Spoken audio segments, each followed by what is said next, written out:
Hello to this evening's webinar from the Reiki Guild, and today we're going to be looking at the scientific evidence for Reiki, and I'm joined this evening by Dr. Ann Baldwin, who is the Research Professor of Physiology from the University of Arizona and also a Reiki Master.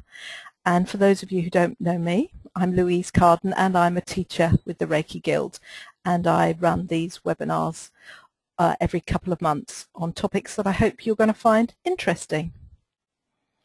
Now, I've just got a few technical things to run through before we get underway with the webinar, especially for those of you who may not have been on one of these webinars before. Now, if you can't hear us, first check that your speakers are on and you've got no loose connections anywhere. Often there is a simple explanation, and sometimes the problem's at my end as well. Sometimes our internet or yours drops out for a few minutes and you may lose the sound, but it does come back. So if we seem to drop out, I would ask you just to be patient, and you will connect back to us. And of course we are recording this so that if it goes completely, you can listen to the recording. Now, you should be seeing a chat box in the top right-hand corner of your screen. If you're watching this on an iPad, you may see it, but it doesn't always work. So just a word of warning with there. Now, in that chat box, you can make comments and ask questions. And I would just like you to put something like hi or hello so that I know that you can see how that works. So some of you could just, okay, yep, I'm getting some hellos there, great, that's fantastic. Okay, now, as I say, you can type messages or comments in there, and you can also raise your hand to attract my attention. So there's a little icon that looks a bit like a yellow glove, and you can click on there, and that also will attract my attention. So if some of you could just click on there as well so that I can see that you are understanding how that's working. Excellent. Great. So this also means that you can all hear me, which is always good. Okay, now that box is going to be, as I say, you can raise your hand, you can type in questions or comments. I will do my best to keep an eye on that. I will be handing over the main part of the talking to Anne, and while she's speaking I will be keeping an eye on those question boxes. Now, obviously we're going to have time at the end for questions, but if you have a question or something that I think is pertinent straight away, I may actually just interrupt and look at that and bring it up, but mostly I will be keeping those questions till the end. So you might want to make a note if you have any questions, so you don't forget them by the time we get to the questions at the end.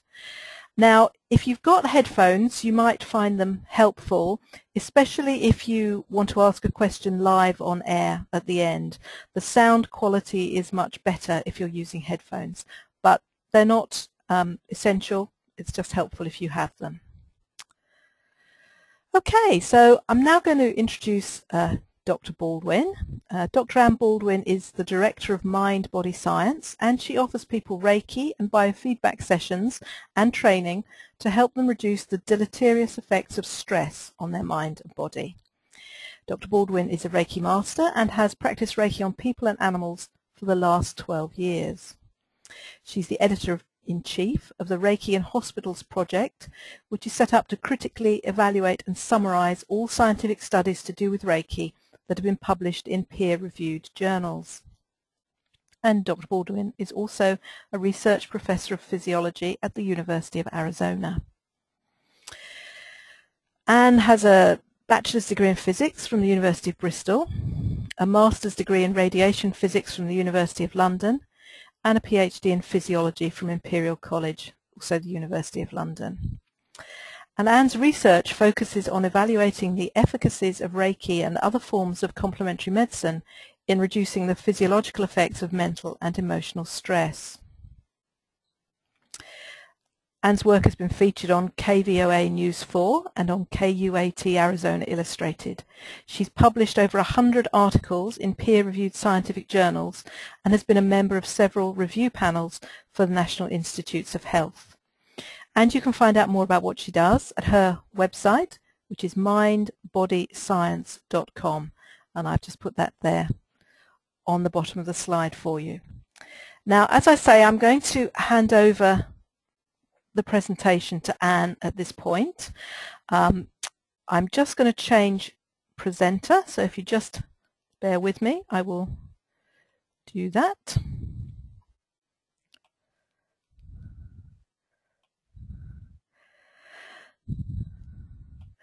So Ann, you're now in control, so if you want to click on your first slide. Nothing's happened yet. Oh, okay. Did you get the little box saying that you were... Share my screen, yeah.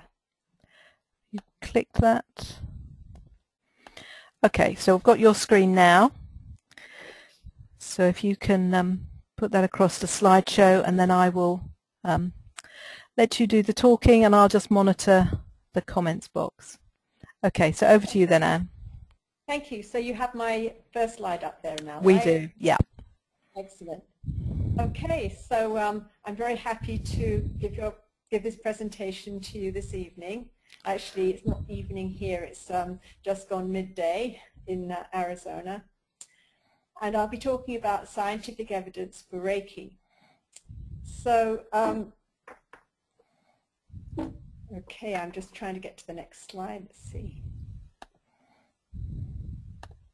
There we are. You should have the next slide up now. Yep. So I have some data that shows the popularity of Reiki, and unfortunately the latest data I got is back in 2007, so Reiki is even more popular now. But at that time, 1.2 million adults and over 160,000 children in the USA had received one or more sessions of energy healing, such as Reiki. And also 15% of American hospitals, which is more than 800 facilities, offered Reiki as a hospital service. So I'm sure also in Great Britain and Europe, Reiki is also probably even more popular than this. But I think it would be wonderful to allow people to get the benefits of Reiki, more people to get the benefits of Reiki than even this.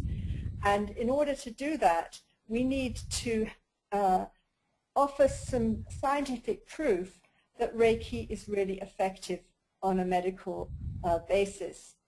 And that, I think, in order to get Reiki accepted as a form of medicine in the normal medical system, we need scientific proof. I think that Reiki, rather than just being an alternative therapy, should also be a complementary therapy, and it should complement allopathic medicine, traditional Western medicine, and already it does. For example, Reiki, when given to people who are taking medications, often makes the medications work more effectively because the people get more relaxed.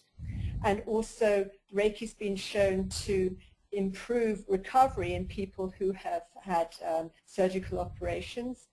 And Reiki is very useful for reducing the side effects of some treatments such as radiotherapy and chemotherapy. So because we need to have scientific proof to convince people in traditional medicine that Reiki is effective, we have developed what's called the Touchstone project. And this was conceived by William Rand, who's founder and president of the International Center for Reiki Training, to evaluate Reiki research using a robust critical process. So up until recently, most of the support for Reiki as a healing modality came primarily from personal observations and anecdotes, but there was a growing number of clinical and preclinical studies. So we wanted to evaluate the scientific evidence for Reiki, and so William Rand developed the Touchstone project. and I'll be telling you about this tonight. I'll start off talking about the objectives, the design of the project, our principal findings and conclusions, and then future directions that we feel the research should go in. And then I'll end talking about studying Reiki in animals and why I think that's beneficial. I'll talk about a study that I did on rats, and also I'll finish off by talking about some new research that I've just submitted for publication, looking at the effects of Reiki on people with shoulder problems. So to start off with the Touchstone process, the object was to evaluate existing clinical and preclinical studies for evidence or otherwise of Reiki's effectiveness. And then we wanted to summarize the main goals and results and conclusions of each peer-reviewed study and summarize in such a way that non-scientists could understand. And also make this information available on a website that would be accessible by all people. And another objective was to identify gaps in knowledge and recommend areas for future study, and prioritize components that are critical to rigorous scientific study design. So we have people doing Reiki research using high-quality methodologies. And then this would all of this would create a consultative resource for investigators who want to plan clinical or preclinical protocols.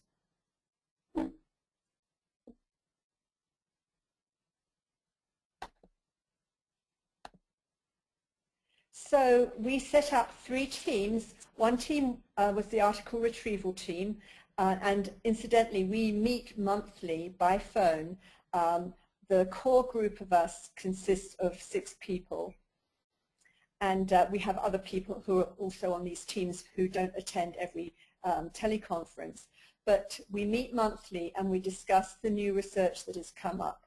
And the article retrieval team looks through all the common databases such as PubMed, the Cochrane Collection, Medline, etc., searching for research studies using Reiki. And we only are looking at peer-reviewed journals where the articles have been critiqued by reviewers before being accepted for publication. We look at both qualitative or quantitative, sorry, there's a misprint there, that should be quantitative studies. And that means, qualitative means that nothing is actually measured, there are no numbers, and it is mostly concerned with people's experiences, descriptions of people's experiences having Reiki. Whereas quantitative studies, things are actually measured, for example, heart rate or pain on a pain scale, that kind of thing, from 0 to 10. So we have numbers we can compare, people having Reiki, people not having Reiki, before and after Reiki. Then we have an article review team that conducts independent reviews of each Reiki research article using scoring forms that we developed ourselves, standardized scoring forms. And I'll talk more about the exact things that we're looking for in these studies later on. And each study is reviewed by 2 people, and if those 2 people happen to disagree on how they evaluate the study, we get a 3rd reviewer. And then we have a summarization team that translates these evaluations into a form that's understandable by non-scientists. And so basically what we end up with for each study is a paragraph on a website describing the objectives of the study, the results of the study, and the strengths and weaknesses and conclusions. So it's a standardized process, and we look at preclinical and clinical studies, just full-length papers. We don't look at letters to the editor. They must be published in peer-reviewed journals relevant to Reiki, and at this point we're not looking at case studies, although we can learn a lot from case studies, and we're going to be talking about including a separate category for case studies as well. And as of today, 2013, we have evaluated 42 articles to do with Reiki research. And this is a diagram of basically the process. So we retrieve the articles. Do they meet our criteria? Are they peer-reviewed, full length, etc.? If yes, then those articles are reviewed by 2 reviewers. If they agree, then the article is summarized. If they don't agree, if they're reviewed by another reviewer, summarized, and then sent to editor-in-chief, who is me, and I look through the summaries and make sure that they really capture all the points made in the evaluation and that they're accurate. And then they go up on the website. And I'll be giving you the address of that website later on tonight. Could I just say, so Anne, what are we looking for in these studies? Could I just ask Anne, someone's asking for an explanation of preclinical. What do you mean by preclinical? Oh, yes. Thanks. Basically, studies that are not done on like patients in hospital or patients with a particular disorder. So it could be preclinical, could be done on animals, could be done on plants, and could be done on people in a lab setting. So not in a medical-based setting. That's what preclinical is. Is that clear? Okay. So we're looking at the design type, how the experiment was designed. So is it a long-term study? Is it a short-term? Are they making measurements on people before and after they receive Reiki? Are they including several groups, maybe people having Reiki, maybe people not having Reiki, maybe people having some other treatment? We're looking at the type of people who have been who have volunteered for the study, or maybe not even people, the animals or the plants. We're looking to see how the people or the animals were chosen, sampling criteria, who was included, who was excluded, certain age groups, etc., women or men or both. And we're looking to see whether a control group was included. So a control group could be a group that instead of receiving Reiki, receives no treatment at all. Or it could be a group that receives what's called a kind of fake Reiki or sham Reiki, where somebody is looking as if they're doing Reiki, they're doing the hand positions, but they haven't had any training in Reiki whatsoever. And that is controversial because, of course, there are people who are natural healers who may not have had any training with in Reiki, but maybe they can just heal without any training. And so that kind of muddies the waters a little bit, but I think it's still very useful to have a sham Reiki group to compare with real Reiki practitioners. So if we assume that there are no natural healers in the sham group, that would tell us whether or not just having someone paying attention to the person, maybe touching them, how much that actually how much that contributes to the healing process. If we do have some natural healers in the sham group, then I think it would also be interesting to just follow each individual sham healer and see what response they're getting. That way maybe we can pick out these natural healers and perhaps we can see how many there are as a percentage of the whole group. We're also looking at the ways that data were collected and analyzed. We're making sure that they have what's called human subject protection. That means that when humans volunteer to be in an experiment, they are given an opportunity to read exactly what is going to happen to them and give consent, sign up and give consent. If some process is done without their consent, then that should not be published. We're also looking at generalizability of results.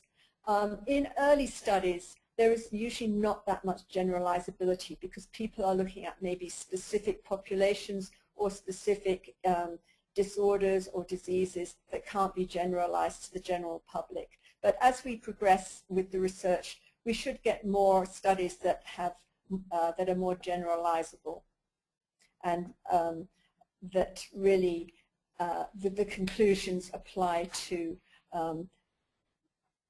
a whole population base. And other things that we're looking at is sample size. How many people were in each group? Because obviously the more people in each group, the more reliable the results are. How are people chosen to be in each group? Obviously, if we have a Reiki group and a no treatment group, and we say, okay, you can choose whichever group you want to be in, then obviously more people are going to be wanting to be in the Reiki group than in the control group, and that's not going to be very scientifically valid to have people choosing which group they're in. So we want to make sure that there's some kind of randomization process. We're looking at what's called blinding. So, for example, do the people in each treatment group know whether or not they're receiving Reiki?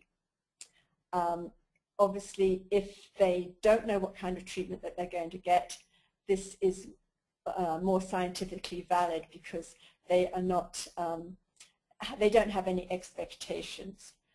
You can't always do blinding because if, for example, one of the studies that I did, we compared Reiki to physical therapy, and obviously people know if they're getting physical therapy or not. We're looking at the treatment protocol consistency. Was the treatment protocol administered the same way throughout the experiment? We're looking at training and experience of Reiki practitioners. Were all the practitioners masters, or were they level 1 or 2? And how much experience did they have? Very often we found papers where this was not detailed. They didn't say how much experience the Reiki practitioners had, and obviously they didn't score very well on that criterion. We're looking at reliability and validity of outcome measures. What's being measured? Is it valid? Is it reliable? If you take this measurement over and over again on the same people, do you get the same results under the same conditions? We're also looking at confounding variables. When you do an experiment, it's best if you minimize the number of variables. For example, one variable would be, do people get Reiki or do they not get Reiki? Confounding variables are things that we can't control, differences among people or animals or whoever. So for example, maybe some people are taking a medication, maybe some people are not, and that would be a confounding variable. So good studies try and minimize those. And then a control group to compare with the Reiki group. So far, the qualitative studies where you don't end up with numerical data but descriptive data, so far we have found 7 of those studies that fit our criteria, and we evaluated them and found that 4 of them we considered weak and 3 of them were very good or excellent. The quantitative studies, we have 35 of them, and so far we considered 14 to be weak, 11 or just over 30% to be satisfactory, and 10 or almost 30% to be very good or excellent.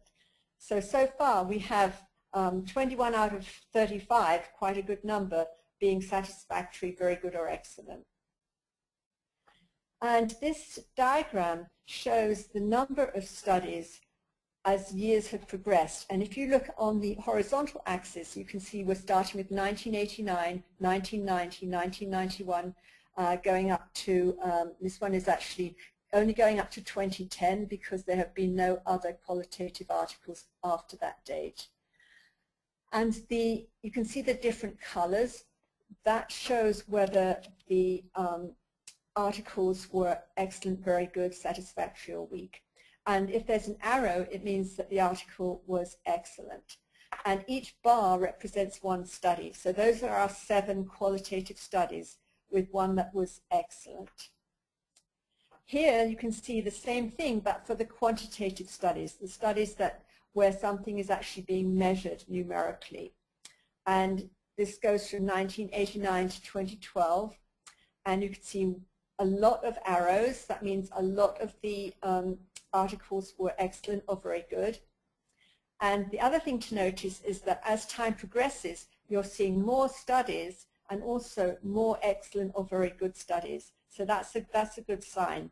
So the research seems to be getting more extensive and higher quality. So what did we find in the studies that were deficient? Well, the main deficiency was small sample size. Maybe they were only having, say, 5 or 6 people in a group. And unfortunately, in order to do studies with large sample sizes, which produce the most valuable and reliable data, you need to have a lot of funding, because the bigger the experiment, the more people, the more work, and the more funds you need. And as you might guess, to get funding for Reiki research is very difficult. In the States, there was part of the National Institutes of Health called NCAM, National Center for Complementary and Alternative Medicine. And so if you want to do a Reiki study, then that would be the part of NIH that you would apply to. And I actually got a 2-year grant in 2000 to study Reiki on rats, and I'll be talking a little bit about that later. But unfortunately, they are no longer funding Reiki research. They don't actually say that, but from talking to people, that is what has happened, because they don't consider that there are enough studies showing support for Reiki, which I don't think is correct. The other deficiencies were lack of blinding of participants to treatment groups, so they knew what kind of treatment they were getting. Lack of blinding of data collectors to treatment groups, and if you are collecting data or analyzing data and you know what group represents what, so if you know group A is Reiki and group B is control and group C is meditation or something like that, then you may be biased when you're analyzing the data, so it's best if you don't know which group is which. And then the other deficiency was lack of a sham Reiki treatment group, or actually even lack of control group. Another weakness that we found was in some articles was the way they used the Reiki practitioners. And we think that the treatment design or the experimental design should allow the practitioners to work effectively. And as an example, I'm going to give you 2 examples here where on the use of Reiki practitioners in distant healing. So these were 2 research articles. The top one, Van der Vaart et al. 2011. This was a study to see if Reiki was effective in reducing pain in women who had had cesarean sections. And one Reiki master was used. This person was located 100 kilometers from the patients in hospital. And they were told to heal the patients by concentrating on the patient hospital ID number. And that was the only information they had. They had no photograph, they didn't know the name, nothing except the ID number. Whereas the paper below, Baldwin et al. 2011, in this study, the Reiki master sat 1 meter behind each person, whether they were in the control or the experimental group, and sent Reiki to the experimental subjects by holding her palms 3 to 30 inches behind them. And they used Reiki symbols and techniques most suited to each person. And all the subjects were blindfolded and wore earphones. So I think that that is a much better use of a Reiki practitioner. It's allowing them to use Reiki in what they consider the most effective way for them. Whereas the top one, just focusing on a number, seems to me not to be giving Reiki practitioners a chance. So 18 papers that were scored as very good or excellent by one reviewer and not scored as weak by any reviewer. So these 18 good papers, they showed larger sample sizes, fewer confounding variables. What they measured, the outcome was sensitive, so it was a reliable measure. They wrote about the treatment protocol in a very clear way, and they standardized the use of Reiki practitioners. So they used Reiki practitioners in the same way throughout the experiment. And major trends, there's been a longer history of quantitative studies than qualitative studies. So people started off doing experiments where they weren't producing numerical data. And the other trend is the 18 best studies are among the most recent, so the scientific standard is improving. So we're interested in Reiki's effectiveness for medical conditions. And of the 42 studies evaluated, 20 gave us information regarding medical benefits. And of those 20, there were 4 that were negative. They did not support Reiki as being effective. And these 4 were focusing on post-stroke recovery and rehab, on fibromyalgia, on illness and wellness in students studying psychology, and in pain reduction after cesarean. And this is just one study in each of these. And so we're not saying that Reiki is not effective in fibromyalgia or anything like that. All we're saying is that those particular studies, Reiki did not show a difference. And the pain reduction after cesarean, that was the one I was describing just now, where the Reiki master just focused on the ID number of the patient. So 8 of the 42 showed some support in various indications, but there needs to be more research done before we can get something more definite. But 9 of the 20 studies that were most informative suggest that Reiki is effective in improving reduction of chronic pain, reduction of stress, depression, and anxiety, improving practitioner well-being and relaxation, and also improving practitioner peripheral blood flow. That means blood flow in the extremities, in the hands and the feet. And this could be useful in people with Raynaud's syndrome, where their blood vessels are not regulated very well in their hands, and their hands get really cold. And if Reiki can improve the blood flow in their hands, this would be good for them. Reiki was good in the relaxing nurses with burnout, also good for relaxing and improving the emotional state of people with coronary syndrome, acute coronary syndrome, so basically people who had angina or a heart attack, and was effective in pain relief during colonoscopy. And also, Reiki was effective in reducing stress-induced inflammation in rats, which is my study. So Reiki has been shown in studies spanning all these various different disorders and diseases and problems to be effective, strongly effective. And this is summarized in this table. So you can see the block that is red on the left, that's solid initial evidence of no effect, pain in fibromyalgia, but that, as I said, that was just one study. And then if we go over to the one on the right side, the bright green, you can see here solid initial evidence of positive effect on which to base future studies for Reiki. So depression and stress, well-being in practitioners, relaxation in nurses, relaxation in people with heart problems, increased blood flow in the hands of practitioners, and stress reduction in animals. So most rigorous data suggests Reiki is very effective in 4 main areas: reducing chronic pain, reducing stress and depression, improving relaxation, and improving well-being of the practitioners.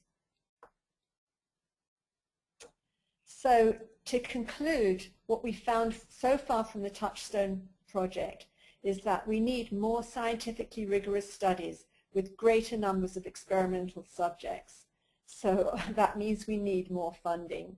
If anyone is listening who can maybe has some connections, it would be great if we could get more funding for Reiki research.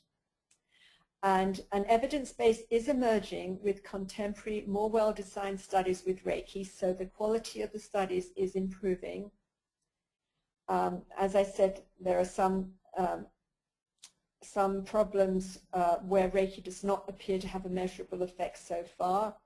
but Reiki does show promise as a healing modality in areas of stress reduction, anxiety, depression, reducing chronic pain, and reducing inflammation, and improving self-care, especially in health givers. So the strengths of our process, we believe, are that we have included both qualitative and quantitative studies. So remember, qualitative studies provide patient outcomes that describe actual experiences rather than numerical data. We don't only include studies that involve people or patients, we also include animal, plant studies, and what's called in vitro studies. So here we're talking mainly about cells. And the advantage of looking at these specimens, cells or plants or animals, is that there are fewer confounding variables to complicate the interpretation of the data.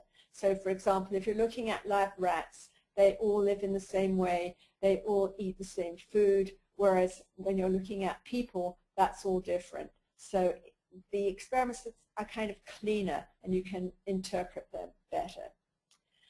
A big advantage of our process is that it's ongoing. We continually update the website monthly. And the other thing is that summaries of the studies are available to the public on one website. And this is the website. The Center for Reiki Research website is www.centerforreikiresearch, all one word, .org. And if you go to that website, you'll find the studies, the summaries that I've talked about. You'll also see that we recommend designs for future studies for people who are interested in doing Reiki research. And we act as consultants to help people who are planning to do Reiki research. So to finish, I'll talk about studying Reiki in animals, and then I'll talk about the research that I've just submitted for publication. So advantages in studying Reiki in animals: the experimental interpretations are not encumbered by the variable of belief or skepticism regarding Reiki. So you can't say, oh well, the rats knew they were having Reiki and they really believed it would work, and so it worked. No, rats, I don't think rats have beliefs about whether or not Reiki is going to work. So that's one big advantage of studying Reiki in animals. And the living conditions of the subjects before, during, and after treatment are strictly controlled. So we're minimizing the confounding variables.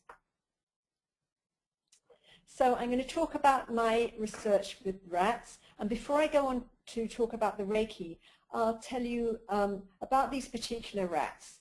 I used to work in the VA hospital in Tucson, and the research housing for the rats was small. Not many people were working on rats, and there weren't many people in there, not many animals in there, and it was very quiet. And then I moved to the University of Arizona, and I found my research experiments were not working anymore. At that time, I was looking at inflammation, what inflammation does to the intestine and to the blood vessels leading to the intestine.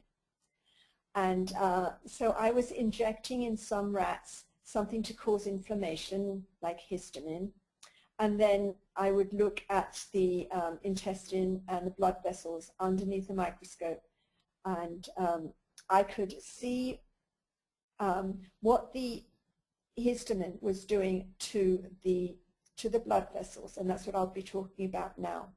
So I would inject the blood vessels with a fluorescent protein. If there was no damage, the protein would stay in the blood vessels, and if there was inflammation, if there was damage, it would leak out, and I could see that under the microscope. And I also looked at immune cells, which are in the intestinal area. And these immune cells are called mast cells. And when you get inflammation, they degranulate. So if you look at first of all, look at the panel on the left. That shows the intestine and the blood vessels leading to the intestine. And there's actually a thin layer of tissue that supports those blood vessels. It's almost transparent. And there are very tiny blood vessels that you can't see here, but which are very easy to see under the microscope. Then if you look to the right, the upper panel shows that wiggly line is a blood vessel, and these little dark red dots are the mast cells, which are a kind of immune cells, which are full of chemicals. And you can see MC, that's mast cell. So those are those little red dots. That is when there is no inflammation. All those chemicals are contained within the cells. If you have inflammation, then those cells burst, and you can see here DMC, degranulated mast cell. They burst and release all their chemicals, and those chemicals cause inflammation or damage to the tissue. Basically, those cells are designed to kill microbes and bacteria that you don't want in your body. But what I found was that, in fact, it was stress. Stress was causing that to happen too. So in rats that were not stressed, we saw those little red cells containing their chemicals, no inflammation. And in rats that were stressed, we saw these cells releasing all their chemicals that caused damage to the tissue. And we found that it was noise that was causing the stress. So that was why when I was working in the quiet place, my control animals that did not receive the histamine did not show any inflammation. But when I moved to the more noisy facility at the university, rats that even received the saline, the control solution, showed inflammation. And that was due to the noise. It was the noise that was causing the rats to be stressed, and that stress was causing those cells to burst open and cause inflammation in the intestine. So at that time, I had a technician who, believe it or not, was trained in Reiki. At that point, I had never heard of Reiki. And she said to me, oh, why don't we give Reiki to the rats in the noisy room and see if it reduces the inflammation? And we wrote a proposal to NCAM, and we actually got a 2-year grant to study that. If you look in this slide here on the left panel, those are blood vessels of a rat that's in a quiet room, like the quiet place I was talking about. This rat has been injected with a fluorescent protein, but none of it is leaking out. There's no damage. The one on the right is from a rat in the noisy facility, and you can see that the protein, the fluorescent protein, is leaking out, showing that there's cellular damage. And so the noise was just producing this inflammation. So we did an experiment where we gave Reiki to one group of rats, and we gave Reiki for 15 minutes a day for 3 weeks. And what we found was that 15 minutes of Reiki per day for 3 weeks significantly reduced the leaks in the blood vessels caused by the noise-induced stress. And this was published in 2006. And here's a diagram of the experimental design. We had 4 groups. One group of rats were in the quiet facility, no noise. One group were in the noisy facility. Another group were in the noisy facility, but they received Reiki daily. And then the 4th group were in the noisy facility, and they received sham Reiki, or students just doing the hand positions, but not being trained in Reiki. And if you look below that, below the diagram, you can see these histogram bars. So in the quiet room, this is the number of leaks. The number of leaks was very low in the rats in the quiet room. And then you can see in the noise room, the histogram, the bar is much bigger. That means that there are significantly more leaks in the vessels of rats that had been in the noise room. Then if you look at the 3rd panel, you can see the rats that received Reiki had significantly fewer leaks than the rats that just received the noise. And then the final one, you can see that with sham Reiki, there actually was a slight reduction in the number of leaks with sham Reiki, but it wasn't statistically significant. And maybe that could be, maybe we had a natural healer there, who knows. Then if you look at the bottom set of panels, no noise, this is area of leaks, and you can see very low area of leaks. so not much fluorescent albumin leaking out here in the no noise. You can see big area in the rats that were in the noise room. And then here it's very, very remarkable how much the Reiki reduced the area of the leaks. And with the sham Reiki, we also saw a reduction. We did not see a reduction in the area of leaks that was significant. So to conclude, in this double-blind controlled study on rats, that showed that Reiki significantly reduced noise-induced intestinal inflammation and leakage in the blood vessels. And you can see this little cartoon here, the rats, and we did house our rats 2 per cage just like this. I feel better today too, but around here I've learned not to be too optimistic. But we were very happy that Reiki reduced the stress and the stress-induced damage in these rats very, very profoundly.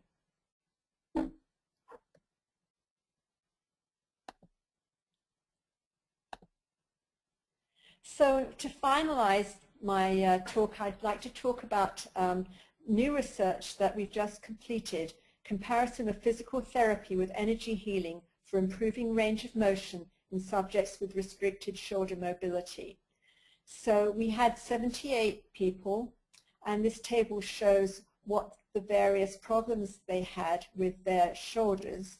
So you can see one had a tear in the superior labrum, 22 had torn rotator cuffs, 18 had arthritis, 4 had nerve impingements, 2 had bone spurs, 14 had injuries, 2 had inflammation called capsulitis, 2 had another kind of inflammation called bursitis, 16 didn't know what their problem was, and 55 of the 78 had been diagnosed with X-rays or MRIs. And we divided these 78 people into 5 groups randomly. And there were 15 to 17 people per group. And these were the groups. One group had no treatment. One group had sham healing or fake healing without a proper Reiki practitioner. One group had Reiki. One group had reconnective healing. This is another kind of energy therapy. And I should tell you here, I'll disclose that the company called The Reconnection, which developed the therapy reconnective healing, funded this study. And then finally a group that had physical therapy. So the treatments were only 10 minutes, so each person had one single 10-minute treatment. And we had before and after measures of range of motion, basically how high they could lift both of their arms, and I'll show you how we measured that in a minute, and their perceived pain on a 0 to 10 scale. And so we made these measurements before and after their 10-minute treatment. And the people who did not have treatment, they were just asked to lie on the massage table for 10 minutes and do nothing. So this is how we measured the range of motion. So we videotaped the people as they raised their arms as high as they could before and after their treatment. And then we could measure the angle between the horizontal and the amount that they could raise each arm, left and right. So we could get 2 angles. We did palms down and palms up. So we ended up 4 angles for each person before and after treatment, which then we averaged. We averaged the 4 before and then we averaged the 4 after to see if there was a significant difference. And this is just an example of a Reiki treatment here in the study. You can see before the lady can raise her hands, her arms, she's not able to bring her hands together over her head. And then after, she's almost able to touch her hands together above her head. So this was an effective treatment, even though it was only 10 minutes. This is a graph showing the averages of the data. So if you look at the horizontal axis, these are our 5 groups. 1 is the control, the no treatment. 2 is the sham, the fake Reiki. 3 is physical therapy. 4 is Reiki, and 5 is reconnective healing. And here on the vertical axis, we're looking at the improvement in range of motion. So how high they could raise their arms above the horizontal. So we've got here ranging from 20 degrees above the horizontal to 80. So the higher the number, the better their range of motion. And the solid circles are the measurements before treatment and the open circles after treatment. So if we look at one here, this is the control, you can see there's virtually no difference between before treatment and after treatment. Then if we look at the sham or the fake Reiki, once again, no difference. This is averaged over all the people in the groups. Then if we look at the third group, which was physical therapy, this is before treatment, this is after treatment, there was a significant increase in their range of motion. So that was a successful protocol, successful therapy. Here we have Reiki, before and after, also a highly significant increase in range of motion. And I should say here that it appears that the people in the Reiki group had very little range of motion, like a lower range of motion than the others before they even started. But actually, when we did the statistics, this was not significantly different. There was quite a large variation in all the groups. And then finally, group 5, the reconnective healing, once again, there was a highly significant increase in range of motion. This is a similar graph, but for the pain, the average pain score. And the groupings are the same. Here we have our pain score, and this is a pain score of 2, which is not very much pain, and this is a pain score of 5.5, which is more pain. 0 to 10 was the scale. And if we look once again at group 1, the control group that received no treatment, there was no difference in their perceived pain. If we look at group 2, which is the sham or the fake, this is here is before treatment, so their pain level was high. Remember, the higher the number, the more pain. And the surprising thing was, we found it surprising anyway, that fake healing, fake Reiki, actually significantly reduced their perceived pain. But as I mentioned before, there is the possibility. We used 3 people to be fake healers. It's possible maybe that one of them, or even more than one of them, had some natural healing ability. But well, I'll talk about the range of motion in a minute. We did not see this effect when we were measuring range of motion, just with perceived pain. Then physical therapy, once again, significant reduction in pain, comparing before and after. Here's before, here's after.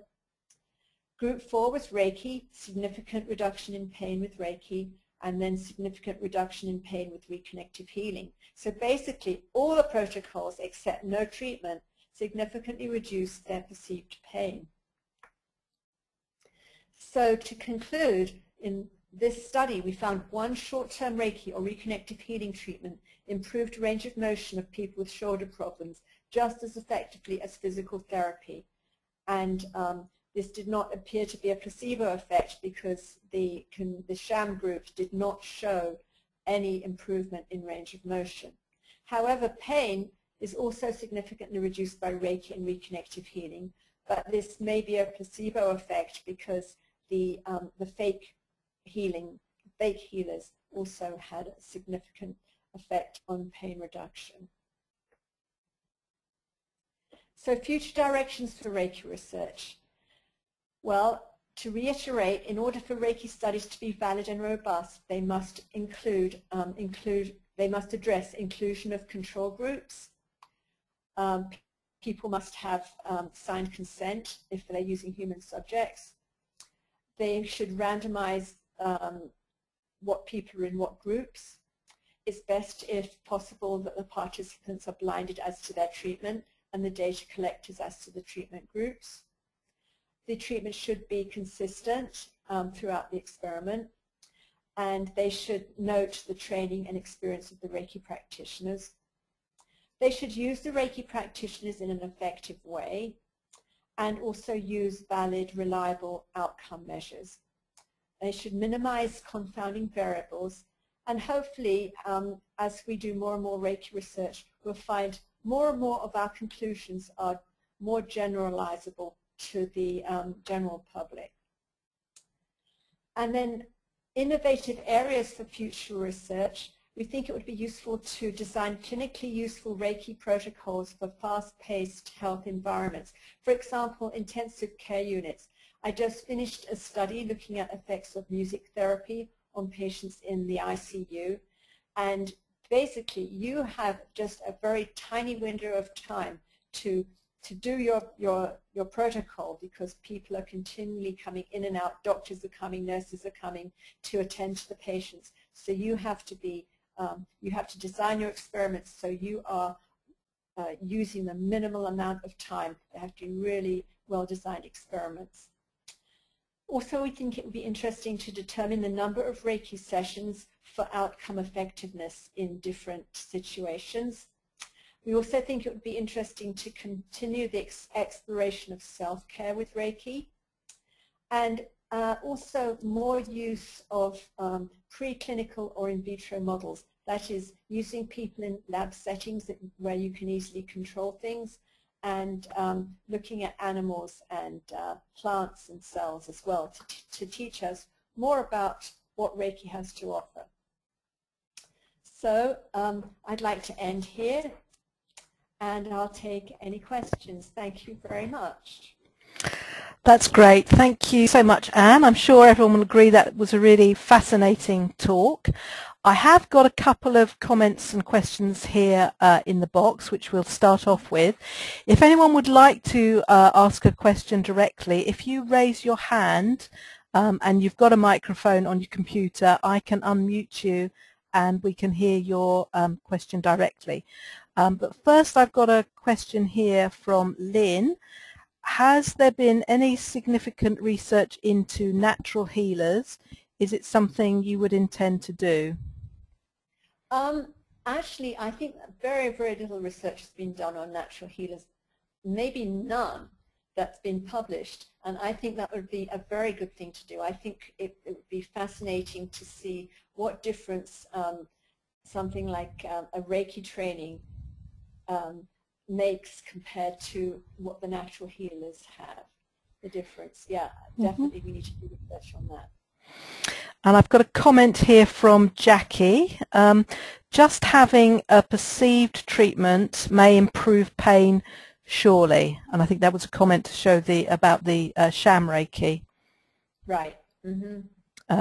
Obviously the placebo effect, which we do know is very powerful.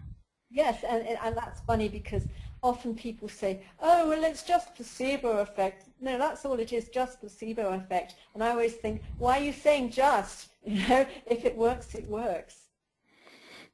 Well, that's right, but very few people want to do research into placebo. I think certainly drug companies wouldn't want to find out too much about the placebo effect. Right. Yes, but there have been quite a few studies on placebo effect. Yeah. There's people getting more and more interest now. I've got a question here from Josie asking actually what is reconnective healing. Can you do that quite quickly, Anne? Do you know much about the reconnection? Yes, it was started by Eric Pearl. Yeah, Eric Pearl. Eric Pearl, yes, and he goes around the world with his with people he has trained, and he does weekend sessions where people can learn how to do reconnective healing. And rather than the energy flowing through you, as happens with Reiki, it's more concerned with manipulating people's energy fields with the hands. So it's a little bit different from well, it's quite different from Reiki. And I have been doing some research to compare reconnective healing with Reiki, you know, as I mentioned in the shoulder paper, or the shoulder study. So it's something that basically anyone can go to these sessions and learn how to do reconnective healing in addition to Reiki. It's another healing. Yeah, that's right. Thanks, Anne. Laura says thank you. That was very informative. I've got a comment here from Cheryl. Most Reiki is being done in non-clinical settings, wouldn't you say? So how would those be shown as beneficial or relevant at a grassroots level? That is a really good question. And in the Touchstone process, we've been discussing that too. And we are in the process of trying to develop a good questionnaire that people who are doing Reiki sessions on their clients, not in a hospital or a clinic, but just in their own studios or homes, and they can monitor what is happening to their clients in a reproducible way. We would like to make a form that people can get from the website and use, and then maybe their data, download their data onto a website, so that we have a record of, number one, what kind of people are coming for Reiki, why are they coming, and number two, how effective is the Reiki treatment for their particular issue. So yes, I think that is very valuable to get that data too. Okay, excellent. Let us know as soon as you've got that ready. Yeah. Okay, I've got another question here from Miranda. How do the big pharmacy companies feel about Reiki, since it would mean that people need less or none of their money-making drugs? Are there any negative responses to research at all by the industry? I don't have any personal experience. I can't really answer that question with any reliability. But I don't know. I would think that quite a few people who work in pharmaceutical companies don't even know about Reiki. Yeah. And then, actually, I don't think Reiki would necessarily be a bad thing for them, because, as I mentioned previously, because Reiki puts you into a nice, relaxed state, it may even make their drugs work better. So Reiki could be a complement to their treatment. Absolutely. Okay, Miranda's got another question here. Each Reiki practitioner's skill level will vary. Should the studies not assess the practitioner first? I think you did touch on that. Yeah. I mean, they should state all the studies should definitely state the level of the Reiki practitioners they use and the amount of experience, but you can't capture the actual effectiveness of a Reiki practitioner just with those two things. No. Test, I think that would be interesting. That's another thing I've been thinking about too, so that you can have some kind of assessment of the Reiki practitioners before you use them in your study. And there are various ways that you could make a test. Just simple things like, for example, I mentioned that Reiki practitioners can improve blood flow in the hands, and there's a really easy way of measuring that using a device that scans the hand and shows you the blood flow in the hand. So perhaps you could say, okay, before you're in our experiment, we'd just like to test your effectiveness on this person, see if you can increase the blood flow in their hands, and you can measure it in like 5 minutes, and there you are. Okay, excellent. Lynn says, thank you, Anne. I think that was in reply to her question. Fascinating, this is again Lynn, fascinating, and hope to keep up with the information on the website. Great. Okay, then I've got quite a bit here on the, this is from Magda. She says, I would just like to add, I have a client with fibromyalgia, and Reiki has given great improvement in pain levels and sleeping. That is good, and that's the kind of information that we need to collect, and that's why I think it's important that we get this form going. And Julie Ann says, have you conducted any work or research with animals other than rats? I have done Reiki on horses but it was not in an experiment. I just do Reiki on horses, and it has been very effective. But I haven't done any actual experiments on them. Okay, there's a thank you from Josie.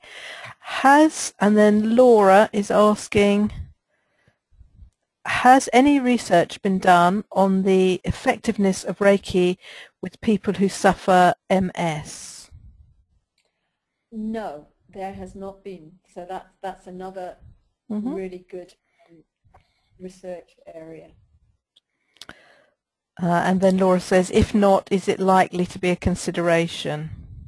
Yeah, as you say, it would be a good area to look at.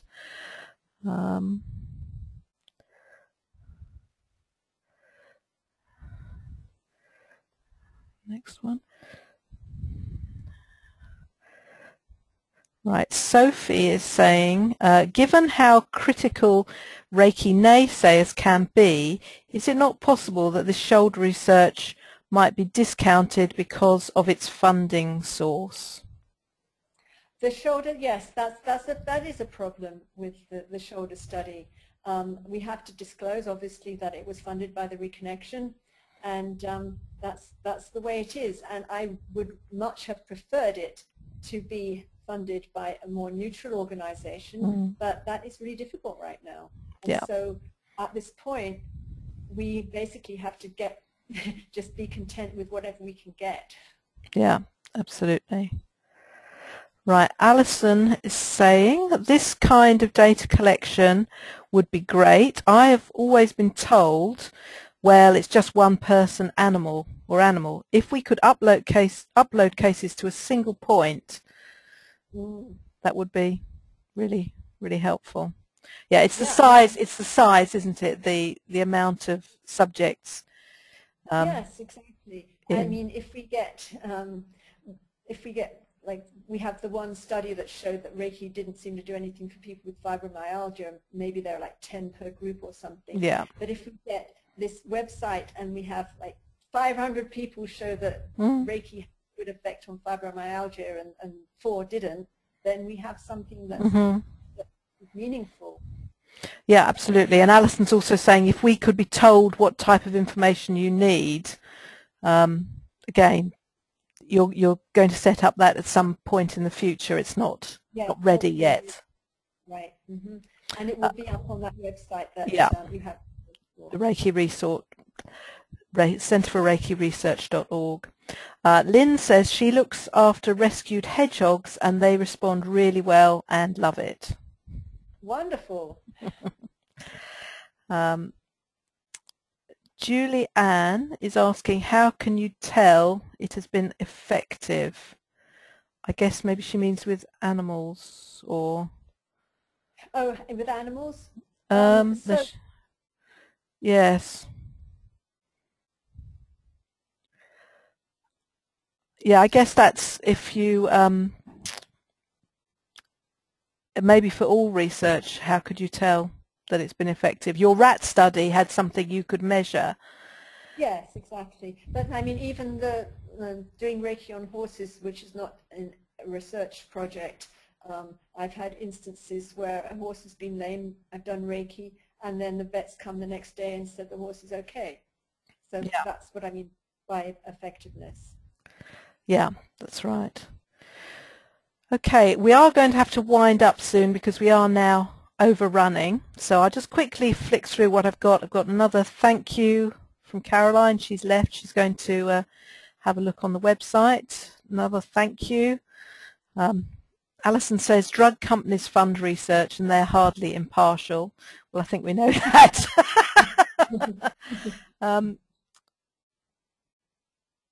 one here. Julianne says with regards to the horse comment, I've lost that. Very interesting. Oh yes, Alison Sanford has done study on horses. One of our members. Yes, yeah. It would maybe be interesting to do a study on Reiki in prisons. Do you know of any people doing Reiki in prisons? That would be, yeah. I know meditation and mindfulness has been done quite a bit in prisons in various parts of the world. Okay, so I think I've now covered all the questions in the box. So if anybody has got, shall I say, one more question, if that's okay with you, Anne. If anybody else has got one more question, if they want to raise their hands. Okay, Adrian's got her hand raised. Adrian, I'm going to unmute you, so if you'd like to say a few words, you're on. Adrian? Adrian! Okay, Adrian seems to have disappeared. Well, there's something wrong with her mic. I've unmuted you, Adrian, but we can't hear you. Do you want to type something into the box? Because we can't hear you at all.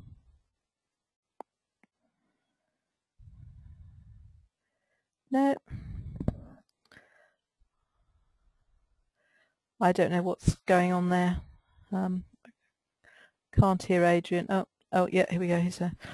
Adrian's just saying thank you for a wonderful presentation. Oh, great. Thank you. Okay, so I'm going to wind it up now. We've gone over by about 10 minutes. I hope you didn't mind. A couple of people left, but hope it was all right with you as well. And so thank you so much. That was a really great and informative presentation. I guess if people want to contact you direct, they could contact you through your website. Yes. The Mind Body Science. Yeah. Yeah, there's on my website there's a place where they can send me messages. Yeah, absolutely. And of course, if you can go into the Facebook page, the Reiki Guild Facebook page, and I can put any details in there if you've missed them, or else contact the office. So thank you very much for listening, and there'll be another webinar in 2 months' time. So September will be our next webinar if you keep your eyes out for what's going on there. I'm going to stop the recording now. So thank you very much.